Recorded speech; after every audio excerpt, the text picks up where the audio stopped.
Chat GPT வந்த உடனே முதல்ல நமக்கு ஒன்றுமே புரிஞ்சிருக்கா. சாட் ஜிபிடினா என்ன, ஜென்ரேட்டிவ் ஏஐனா என்ன, இது என்ன பண்ணுன்னு தெரியாது. ஆனால் இப்போ சாட் ஜிபிடி வந்து கடந்த ஒரு வருடமாக ஓரளவு மக்கள் அன்றாடம் வாழ்க்கையில் அதை பயன்படுத்தி அதை பணம் கட்டி பயன்படுத்திக்கிட்டு இருக்காங்க.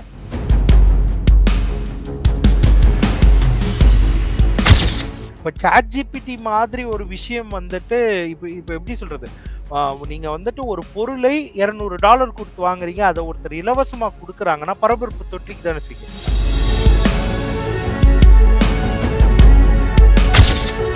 சாட் ஜிபிடியில இல்லாத ஒரு விஷயம் டீப்சீக்ல ஏதாவது இருக்கா? காசு கட்டாதது மட்டும் ஒரே காரணமா இருக்க முடியுமா? சாட் ஜிபிடியை விடவும் மிக சிறப்பாகவும் ரொம்ப ஸ்டெப் பை ஸ்டெப்பாகவும் வந்துட்டு டீப்சீக் பதில் சொன்னதா சொல்லப்பட்டிருக்கு.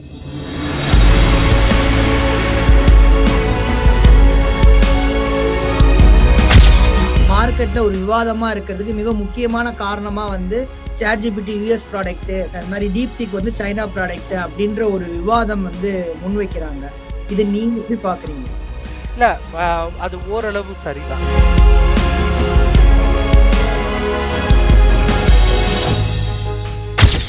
பியாண்ட் ஹெட்லைன்ஸ் நேயர்கள் அனைவருக்கும் வணக்கம். இன்றைக்கு நம்முடன் சைபர் ஆர்வலர் வினோத் ஆறுமுகம் இணைந்துள்ளார். சார் வணக்கம். வணக்கம்.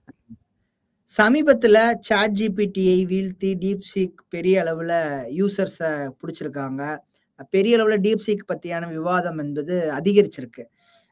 டீப்சீக்கோட அந்த அபார வளர்ச்சிக்கும் அதோட ரீச்சுக்கும் அடிப்படையில என்ன காரணம்? ரெண்டுமே ஏஐ தான். ஆனா டீப்சீக் இவ்வளவு ரீச் ஆகுறதுக்கான காரணம் என்ன சார்? அடிப்படையில் என்னன்னா, நம்ம வந்து முதல்ல சாட் ஜிபிடியை பயன்படுத்தி ஒரு அறிமுகம் இருக்கு மக்களுக்கு. சாட் ஜிபிடினா என்ன, அதை எப்படி பயன்படுத்தலாம். இப்போ சாட் ஜிபிடி வந்த உடனே முதல்ல நமக்கு ஒன்றுமே புரிஞ்சிருக்கா. சாட் ஜிபிடினா என்ன, ஜென்ரேட்டிவ் ஏஐனா என்ன, இது என்ன பண்ணுன்னு தெரியாது. ஆனால் இப்போ சாட் ஜிபிடி வந்து கடந்த ஒரு வருடமாக ஓரளவு மக்கள் அன்றாடம் வாழ்க்கையில் அதை பயன்படுத்தி அதை பணம் கட்டி பயன்படுத்திக்கிட்டு இருக்காங்க. அப்போ ஒரு புரிதல் இருக்கு. அப்போ சாட் ஜிபிடி நிகரான வேற மாடல்ஸை பத்தின ஒரு அடிப்படை புரிதல் வந்து மக்களுக்கு வந்திருக்கு. இந்த காலகட்டத்தில் டீப்சீக் வரும்போது உடனடியா டீப்சீக்னா நான் இது சாட் ஜிபிடி மாதிரின்னு சொன்னா உடனே மக்களுக்கு புரிஞ்சிடுது ஒண்ணு. ஆனா இது ரொம்ப பரபரப்பாக காரணம் என்ன அப்படின்னா, சாட் ஜிபிடியில் நீங்கள் பணம் கொடுத்து பெறக்கூடிய சேவைகளை, அதற்கு நிகரான சேவைகளை இவங்க வந்து இலவசமா கொடுக்குறேன்னு சொன்னாங்க. அதனால இப்போ சாட் ஜிபிடி மாதிரி ஒரு விஷயம் வந்துட்டு இப்போ இப்போ எப்படி சொல்றது, நீங்க வந்துட்டு ஒரு பொருளை $200 கொடுத்து வாங்குறீங்க, அதை ஒருத்தர் இலவசமா கொடுக்குறாங்கன்னா பரபரப்பு தொற்றிக்கு தானே செய்யும். ஸோ அதே பரபரப்பு தான். டீப்சீக்னா என்னன்னா ஒரு அறிமுகமும் இருக்கு, இது எப்படி பயன்படுத்தலாம்னு தெரியும். அதே நேரத்தில் வந்துட்டு அது இலவசமாகவும் கொடுக்குறாங்க அப்படின்னும் போதுட்டு எல்லா சாட் ஜிபிடி யூசர்ஸ் ஒரு ஆர்வம் காரணமாகவும், அதே நேரத்தில் வந்து $200 பணம் கட்டுறவங்க வந்துட்டு அந்த $200 மிச்சப்படுத்த வேண்டும் அப்படிங்கிறதுக்காகவும் இதை வந்து முயற்சித்தாங்க. அதனால இது ஒரு பரபரப்புக்குள்ளாயிடுச்சு. அடிப்படையில சாட் ஜிபிடியில இல்லாத ஒரு விஷயம் டீப்சீக்ல ஏதாவது இருக்கா? காசு கட்டாதது மட்டும் ஒரே காரணமா இருக்க முடியுமா? இப்போ வந்துட்டு கணிதம் மற்றும் என்ஜினியரிங் தொடர்பான கேள்விகளுக்கு சாட் ஜிபிடியை விடவும் மிக சிறப்பாகவும் ரொம்ப ஸ்டெப் பை ஸ்டெப்பாகவும் வந்துட்டு டீப்சீக் பதில் சொன்னதா சொல்லப்பட்டிருக்கு. இப்போ சாட் ஜிபிடியில இருந்து ஆரம்ப கட்டத்தில் இருந்த பல குறைபாடுகளை வந்துட்டு டீப்சீக் கலைந்து அந்த அனுபவத்தோட கலைந்து கொண்டும் வந்திருக்கு. அப்போ சாட் ஜிபிடி ஆரம்பத்தில் இருந்த குறைபாடுகள் டீப்சீக்ல கிடையாது. ஸோ உங்களுக்கு வந்து எப்படின்னா, ஏன்னா கணிதம் மற்றும் இன்ஜினியரிங் தொடர்பான கேள்விகளுக்கு பதில் சொல்றோம்னா அந்த மாடல் ரொம்ப நுணுக்கமாக உருவாக்கப்பட்டிருந்தா மட்டும்தான் உங்களால அதற்கான பதில்களை பெற முடியும். அதாவது ரொம்ப விரிவாக. அப்ப அது வந்துட்டு எல்லாருக்குமே அந்த அதனுடைய தரம் எப்படி இருக்கும் அப்படிங்கிறது வந்து புரிய ஆரம்பிச்சிருச்சு.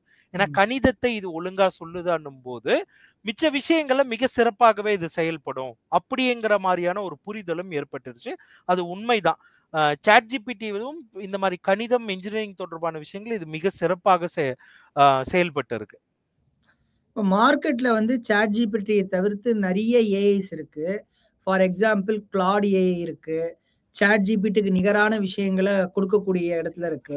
ஆனா சாட் ஜிபிடியும் டீப்சீக்கும் மட்டுமே இன்னைக்கு வந்து மார்க்கெட்ல ஒரு விவாதமா இருக்கிறதுக்கு மிக முக்கியமான காரணமா வந்து சாட் ஜிபிடி யூஎஸ் ப்ராடக்ட், அது மாதிரி DeepSeek வந்து சைனா ப்ராடக்ட் அப்படின்ற ஒரு விவாதம் வந்து முன்வைக்கிறாங்க. இத நீங்க எப்படி பார்க்குறீங்க? இல்ல அ அது ஓரளவு சரிதான். இப்போ வந்துட்டு ChatGPTயோட எண்ணற்ற ஏஐகள் இருக்கு. அதாவது ஜெனரேட்டிவ் ஏஐஸ், Claude இருக்கு, Perplexity இருக்கு. ம். ஆம், இதையும் நெறைய பேர் இந்தியாவுல இருந்தெல்லாம் பயன்படுத்தியிருக்காங்க. ஆனால் இது எல்லாமே யுஎஸ்ல ஆரம்பிச்சு வளர்ந்த நிறுவனங்கள். ம். ஆனால் இந்த கணக்குல வந்துட்டு சீனா வந்து ஏஐ அப்படிங்கிறது அமெரிக்கா மாதிரியான ஒரு நாட்டில தான் வளர முடியும். இதற்கு நிறைய பணம் தேவை, நிறைய வந்து மனித உழைப்பு தேவை, இதற்கு நிறைய அறிவு தேவை. இதெல்லாம் அமெரிக்காவுல மட்டும் தான் இருக்கு. வேறு எந்த நாட்டிலுமே இதற்கு நிகராக வளர முடியாது. ம். ஒருவேளை வந்தா கூட அது ஐரோப்பாவா இருக்கலாம். அப்படிங்கிற மாரியான பேச்சுக்கள் அடிபட்டுக்கிட்டு இருந்த டைம்ல, அ ம். முழு முயற்சியாக சைனா வந்து வெளிய வந்திருக்காங்க டீப்சீக்கோட அப்படிங்கிறது பரபரப்புக்கு இன்னொரு காரணம். அது ம். மட்டும் இல்லாம இந்த இப்படி போட்டியாக பார்ப்பதும் வந்து தவறு கிடையாது. ஏன்னா ஒரு ஜியோபொலிட்டிக்கல் காரணங்கள் இருக்கு இல்லையா? எல்லாமே ம். வெஸ்ட்ல இருந்து தான் ஸ்டார்ட் ஆகுதுன்னும் போதுட்டு ஈஸ்ட் எல்லாமே ஒரு பின்தங்கியவர்கள் அப்படிங்கிற ஒரு பார்வை இருக்கு. பின்தங்கியவர்கள் நான் சொல்றது அறிவியல் ரீதியாவும், புரியுது. தொழில்நுட்ப ரீதியாவும், எக்கனாமிக்கல் ரீதியாவும் பின்தங்கியவர்கள்னு ஒரு ஒரு பேர் இருக்கு. ஆனா யோசிச்சு பார்த்தீங்கன்னா, அமெரிக்காவுல இன்னைக்கு எந்த ஏஐ நிறுவனத்துக்கு பின்னாடியும் சீன இளைஞர்களும், இந்திய இளைஞர்களுடைய உழைப்பும், அறிவும் இருக்கு. அப்ப ம். அப்படி இருந்து வந்துட்டு அப்படி ஆல்ரெடி இருக்கு. ஆனால் அந்த நாடுகளில் அந்த இளைஞர்களுக்கான ஒரு பெரிய ஸ்கோப் இல்ல. ம். அட்லீஸ்ட் சீனாவுல அந்த இளைஞர்களுக்கு அவர்களுடைய அறிவுக்கு ஒரு ஸ்கோப் கிடைச்சிருக்கிறதாவும் பார்க்கப்படுது. அப்ப இது ஜியோபொலிட்டிக்கல் காரணங்களுக்காக அமெரிக்கா வெர்சஸ் சீனான்னு பார்க்கறது சரிதான். அப்படி அப்படி பார்த்து அது தொடர்பாக விவாதங்களை நடத்திட்டு போறதும் நடந்தே தீரும். இப்ப அப்படியான ஒரு பார்வை தான் எனக்கும். எனக்கும் நீங்க கேட்ட கேள்வியினுடைய அதே பார்வை தான் இருக்கு. நானும் இந்த பிரச்சனைய வந்துட்டு சீனா வெர்சஸ் அமெரிக்கா அப்படின்னு தான் பார்க்கிறேன். அ சமீபத்தில மத்திய அரசாங்கம் வந்து ஏஐ செயலிகள வந்து பயன்படுத்தக்கூடாது அலுவலகங்கள்ல அப்படின்ற ஒரு அறிவிப்ப வெளியிட்டிருக்காங்க. இன்னைக்கு இருக்கக்கூடிய விஞ்ஞான வளர்ச்சிகள்ல, இன்னைக்கு இருக்கக்கூடிய நவீனத்துவத்துல ஏஐ தவிர்க்க முடியாத ஒரு இதுவா வந்துட்டு இருக்க சூழல்ல, அரசாங்கத்தோட இப்படியான ஒரு அறிவிப்ப ஒரு சைபர் ஆர்வலரா நீங்க எப்படி சார் பார்க்குறீங்க? ஆ, சரியான அறிவிப்பு தான். இது இந்தியா மட்டும் கிடையாது. பல்வேறு நாடுகள் குறிப்பா டீப்சீக் மேல இந்த இந்த மாதிரியான அதாவது இப்ப இந்தியாவுல கூட எல்லாருமே டீப்சீக்க பேன் பண்ணல. எல்லா அரசு துறைகளும். ரொம்ப குறிப்பா சென்சிட்டிவான துறைகள், ஃபினான்ஸ் மாதிரியான துறைகள், அப்படி ஒவ்வொரு நாட்டிலயும் ஒரு குறிப்பிட்ட துறைகள் மாத்திரம் வந்து டீப்சீக்க பேன் பண்ணியிருக்காங்க. ஏஐ பயன்பாடுகள வந்து கேள்விக்குள்ளாக்கி இருக்காங்க. அதுக்கு காரணம் என்னன்னா, ஏஐ அப்படிங்கிறது முழுக்க முழுக்க வந்து டேட்டா அடிப்படையில் தான் அது வந்து இயங்குது. அப்ப நம்ம அதோட உருவாடிக்கிட்டு இருக்கும்போது, நம்மை பத்தின பல பர்சனல் டேட்டாவ அது அறுவடை பண்ணியே தீரும். ஹார்வெஸ்ட் பண்ணியே தீரும். அப்ப ரொம்ப சென்சிட்டிவான பிரிவுகளில் வேலை செய்யக்கூடியவர்கள் இருக்காங்க இல்லையா? இப்ப இந்திய அரசினுடைய ஃபினான்ஸ் துறையிலயும் சரி, உலக நாடுகள் முழுக்க ஒரு அரசு அலுவலர் வந்துட்டு அந்த நாடு இல்ல அந்த அரசு தொடர்பான சென்சிட்டிவான டேட்டாவ வச்சுக்கிட்டு இருப்பாரு. அவரு ஒரு பழக்க தோஷத்துல அது எல்லாத்தையும் ஃபீட் பண்ணிக்கிட்டு இருக்காருன்னா, அது வந்து ஒரு இன்டர்னல் செக்யூரிட்டி இஷ்யூஸா மாறும். அதனால வந்துட்டு அம் அ அம் சில நிறுவனங்கள், சில இன்ஸ்டிடியூஷன்ஸ் பல தனியார் நிறுவனங்கள் வந்துட்டு இன்னும் ChatGPT அலோவ் பண்ணவே கிடையாது. ஏன்னா, அவங்க நிறுவனங்களுடைய தகவல்கள் பிரைவசி தகவல்கள் லீக் ஆயிடும் அப்படிங்கிறதுக்காக. அப்போ அரசு, நிறுவனங்கள் இந்த இந்த ஏஐ பயன்பாட்டுல வந்துட்டு முன்னெச்சரிக்கையா இருக்கிறது வந்து 100% சரி. இப்ப டேட்டா பிரைவசிய பத்தி நீங்க சொன்னீங்க. அப்படி டேட்டா பிரைவசி தான் முக்கியம் அப்படின்னு அரசாங்கம் நினைச்சிருந்தா, அ இப்போ இன்னைக்கு அரசாங்க அலுவலகங்கள்ல ஆஃபீஸ் முழுமையாக அமுல்படுத்தப்பட்டுள்ளது. அதுக்கான பிரத்யேகமான மிஷின்ஸ் எல்லாம் கொண்டு வந்துட்டாங்க. அப்போ ஏஐய அரசாங்கம் அவங்களோட அலுவல் ரீதியான விஷயங்களுக்கு டெவலப் பண்ண வேண்டிய ஒரு சூழலுக்கு தள்ளப்பட்டிருக்கா?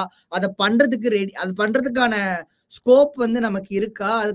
அதுக்கான வசதிகளோ, அதுக்கான தொழில்நுட்பங்களோ நம்ம இன்னும் அடாப்ட் ஆயிக்கணும் அப்படின்ற ஒரு ஒரு கேள்வி. இந்த கேள்விக்கு நீங்க எப்படி பார்க்குறீங்க? இப்போ நம்ப சென்சிட்டிவான இப்ப மிலிட்டரி இருக்கு. மிலிட்ரிக்கு ஏஐ வந்து இன்னைக்கு மிக முக்கியமான தேவை. ஏஐ தொடர்பான வெப்பன்ஸ் வந்து உருவாக்கிக்கிட்டு இருக்காங்க. அமெரிக்காவும் சீனாவும் உருவாக்கிக்கிட்டு இருக்காங்க. இந்தியா இதுல பின்தங்கி இருக்க முடியாது. ஏஐ தொடர்பான வெப்பன்ஸ் நம்மளும் தேவை. அப்ப ஏஐ தொழில்நுட்பத்தை வந்து எந்த ஏஐ தொழில்நுட்பத்தை நம்ம பயன்படுத்த போறோம் நம்ம ராணுவத்திற்குன்னு ஒரு கேள்வி வரும். அப்ப அமெரிக்கா மாதிரியான நாடுகள் கிட்ட இருந்து ஏஐ தரவிறக்கம் செய்து நம்ம பயன்படுத்த போறோமா, இல்ல நம்ம உள்நாட்டிலேயே அதை வந்துட்டு உருவாக்க போறோமா அப்படிங்கிறது மிக முக்கியமான கேள்வி. ஏன்னா இன்னைக்கும் பல இஸ்ரோ மாதிரியான நிறுவனங்கள்ல இருந்து பல சென்சிட்டிவான நிறுவனங்களுடைய மென்பொருட்கள் முழுக்க முழுக்க இந்தியாவிலேயே உருவாக்கப்பட்ட மென்பொருட்களை பயன்படுத்துறாங்க. இல்லைன்னா வெளிநாட்டிலிருந்து மென்பொருட்கள் வாங்குறதா இருந்தா அதற்கு நிறைய கட்டுப்பாடுகள் விதிச்சு தான் வாங்குறாங்க. உதாரணத்துக்கு சீன மென்பொருட்களை இந்திய ராணுவமும் இந்திய அறிவியல் துறையை பயன்படுத்துறதே கிடையாது. அப்போ நிறைய இந்தியாவே ஓனான சாஃப்ட் மென்பொருட்கள்லாம் உருவாக்கி இருக்காங்க. அப்ப ஏஐ தொழில்நுட்பத்திற்கும் இப்படியான ஒரு சுயசார்பு நாட்டின் பாதுகாப்பு அப்படிங்கிற முறையில அவசிய தேவை இருக்கு. அதற்கு நம்ம வந்து அதற்கான நான் ஏற்கனவே சொன்னேன் இல்லையா, ஏஐ உருவாக்கத்தில் உலகத்தினுடைய ஏஐ உருவாக்கத்தில் இந்திய இளைஞர்கள் பின்னணியில் இருக்காங்க. அப்ப அதற்கான அறிவு நம்ம கிட்ட இருக்கு, அதற்கான நபர்கள் நம்ம கிட்ட இருக்கு. அப்ப அந்த தொழில்நுட்பத்தை நம்மால உருவாக்க முடியும் கண்டிப்பா. அதற்கான நிதியை ஒதுக்குவது தான் அரசனுடைய கடமை. இன்ஃப்ராஸ்ட்ரக்சர் இருக்கானா இருக்கு, இன்ஃப்ராஸ்ட்ரக்சர்லாம் இருக்கு. ஆனா அதற்கான நிதியை ஒதுக்கி அப்படி ஒரு சுயசார்பா நம்ம வந்து ஏஐ துறையில இந்தியாவை இத்தனை நாளே வளர்த்தெடுத்திருக்கணும். குறைந்தபட்சம் இப்போதிலிருந்தாவது வளர்த்திருக்க வேண்டிய தேவை இருக்கு. இல்ல அப்படின்னா அது நான் திரும்ப திரும்ப சொல்ற மாதிரி அது நம்மளுடைய தேசிய பாதுகாப்புக்கே ஒரு கேள்விக்குறியா மாறும். அப்ப நம்ம ஏஐல ஒரு சுயசார்பு தொழில்நுட்பத்தை உருவாக்க வேண்டிய கடமை அரசுக்கு இருக்கு. இப்ப நீங்க சொன்னீங்க அரசுக்கு இதுல ஒரு கடமை இருக்குன்னு. இப்ப நீங்க இன்னைக்கு இருக்கிற இளைஞர்களோ, மாணவர்களோ ஒரு ஏஐ தொழில்நுட்பத்தை முறையாக கற்றுக்கொள்வதற்கான அடிப்படை கட்டமைப்பு இருக்குதா? எங்க போய் கத்துக்கிறது? எல்லா இடத்துலயுமே ஏஐ கத்துக் குடுக்குறோம். ஏஐல கத்துக்கிட்டா வேலை கிடைக்கும். அப்படியான ஒரு விளம்பரமும், அது வந்து ஒரு கமர்ஷியலைசேஷனா கொண்டு போறதுக்கான ஏற்பாட இன்னைக்கு ஒரு பக்கம் நிறைய இன்ஸ்டிடியூஷன் பண்ணிட்டு இருக்காங்க. அப்ப ஒரு சைபர் ஆர்வலரா நான் இப்ப ஏஐ கத்துக்கணும் முறையா, அதுல டெவலப் ஆயிக்கணும்னா எங்க போய் கத்துக்கணும்? இங்க அந்த வசதி இருக்கா? தமிழ்நாட்டுல இருக்கா? இல்ல இந்தியால இருக்கா? அத பத்தி கொஞ்சம் சொல்லுங்க சார். இப்ப முதல் விஷயம் என்னன்னா, ஏஐல வந்துட்டு பல்வேறு ஃபேசட்ஸ் இருக்கு. நீங்க ஏஐ அப்ளிகேஷனை பயன்படுத்துறது கற்றுக்கொள்ள போகிறீர்களா, ஏஐ இன்டகிரேஷனை கற்றுக்கொள்ள போகிறீர்களா, ஏஐயை வந்து மெயின்டைன் பண்றதை கற்றுக்கொள்ள போறீங்களா, ஏஐயை உருவாக்குவதை கற்றுக்கொள்ள போகிறீர்களா, இப்படி 4 ஃபேசட் இருக்கு. இப்ப நம்ம நிறைய வந்துட்டு பாத்தீங்கன்னா ஏஐ பயன்பாடுகளுக்காக கற்றுக்கொள்வதற்கு நீங்க இன்டர்நெட்லயே நிறைய கோர்சஸ் இருக்கு, இலவச கோர்சஸ் யூடியூப்ல இருக்கு. நீங்க எந்த ஏஐ ஏஐ பயன்பாடு இன்டகிரேஷன் ரெண்டுத்துக்கும் நிறைய யுடுமி மாதிரியான ஆன்லைன்லயே நல்ல கோர்சஸ் இருக்கு. அதை கற்றுக்கொள்வதில் பெரிய உங்களுக்கு சிரமங்களும் இருக்காது. அது யார் வேணா 6 வயசு குழந்தையில இருந்து முதியவர் வரைக்கும் மிக எளிதாக ஆன்லைன் எஜுகேஷன்லயே கத்துக்கலாம். அதற்கு நீங்க இன்ஸ்டியூட்லாம் போகணுன்ற அவசியம் இல்லை. இன்ஸ்டியூட் போனாலும் அதெல்லாம் கத்து கொடுத்துருவாங்க. இது பிரச்சனை கிடையாது. ஆனா இப்ப ஏஐனுடைய சர்வர் மெயின்டெனன்ஸ் வந்துட்டு இதற்குன்னு புதிய சர்வர்கள் வந்து நம்ம கண்டுபிடிக்கல. பழைய சர்வர்களை தான் பண்றதால அதற்கு நமக்கு வந்து நிறைய அனுபவம் இருக்கு. பட் ஏஐ சர்வர்னு சொல்லப்படுறா at the end of the day அந்த சர்வர்கள் மெயின்டைன் பண்ணக்கூடிய திறமை ஆட்களுக்கு இருக்கு. ஏஐ நீங்க கத்துக்கணும் அப்படிங்கிறது என்னன்னா இன்னைக்கு வந்து ஒரு பஸ் வேர்டு மாதிரி ஆயிட்டதுனால இதுல வந்து குவாலிஃபைடு எஜுகேஷன் இன்ஸ்டிடியூட்ஸ் இருக்காங்க 1-2 இடத்துல. ஆனால் நிறைய வந்துட்டு ஒரு போலியான ஏஐ உருவாக்கங்கள் தான் இருக்கு. நான் நிறைய ஆன்லைன் கோர்சஸ் கூட போய் செக் பண்ணி பார்த்துருக்கேன். என்னன்னா ஏஐயை நீங்கள் உருவாக்குவது அப்படிங்கிறது எல்லாருமே ஒரு மேஜிக் மாதிரி பார்க்குறாங்க. ஆனால் இது முழுக்க முழுக்க கணிதம், மேக்ஸ், லாஜிக்ஸ், அப்புறமா வந்துட்டு ப்ரோக்ராமிங், இது 3னுடைய அடிப்படையை சார்ந்தது.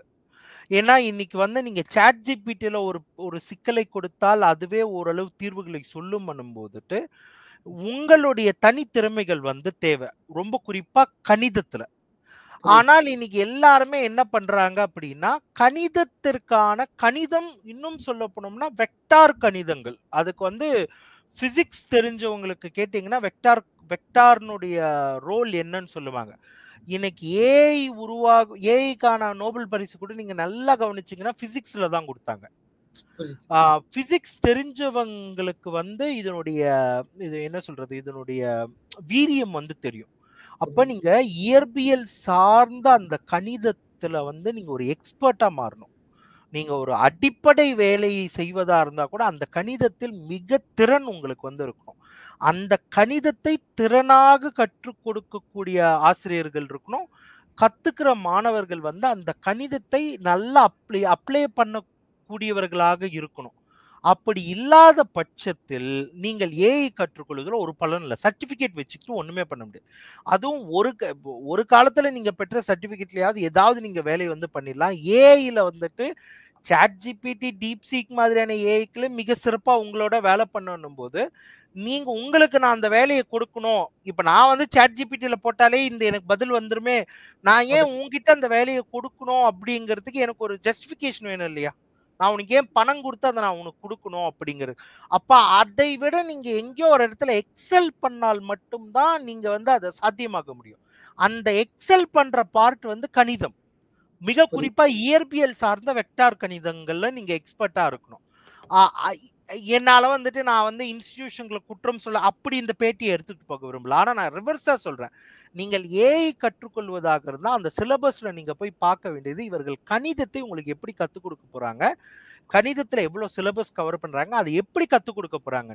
நிறைய பேர் வந்துட்டு ஆர்வமா ஏஐக்குள்ள போயிடுவாங்க. ஆனா உள்ள போய் இந்த கணிதங்கள் பார்க்கும்போதுதான் கிட்டத்தட்ட இது எப்படி தெரியுங்களா, என்ஜினியரிங் நீங்க படிக்கிறீங்க அப்படின்னு, கம்ப்யூட்டர் சயின்ஸ் இன்ஜினியரிங் படிக்கிறீங்கன்னு வச்சுக்கோங்களேன், ஒரு 30% கணிதம் தொடர்பா படிப்பீங்க. ஒரு 20% தான் ப்ரோக்ராமிங் படிப்பீங்க. 50% நிறைய தியரிட்டிக்கல் கான்செப்ட்ஸ் படிப்பீங்க.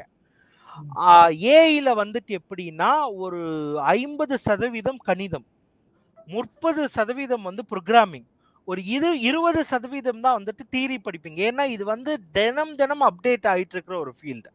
அப்போ உங்களுக்கு நீங்க ஏஐ கத்துக்கணும் அப்படின்னா கணிதத்துல சிறப்பா இருக்கணும், அதை அப்ளை பண்றது வந்து தெரியணும், ரிசர்ச்ல தொடர்ந்து உங்களை அப்டேட் பண்ணிக்கிறது தெரியணும்.